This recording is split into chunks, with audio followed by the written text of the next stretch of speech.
Daxili İşlər Nazirliyinin Kupamu Kartli Polis Departamentinin Marniuli rayon şöbəsinin əməkdaşları tərəfindən isti izlərlə həyata keçirilmiş operativ axtarış və istintaq tədbirləri nəticəsində Marniulidə baş vermiş silahlı insidentlə bağlı 2 nəfər saxlanılıb.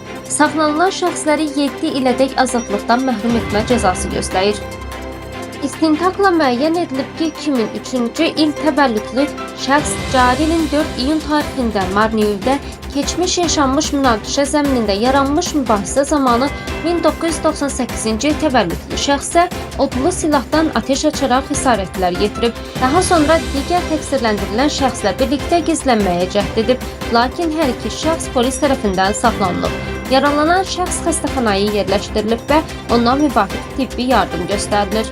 Hüquq mühafizə orqanları tərəfindən maddi sübut kimi odlu silahlar götürülüb. İstintaq Gürcüstan Cinayət Məcəlləsinin 117-ci qəsdən ağır bədən xəsarəti yetirmə və 236-cı odlu silahın qanunsuz əldə edilməsi, saxlanılması və daşınması maddələri üzrə aparılır.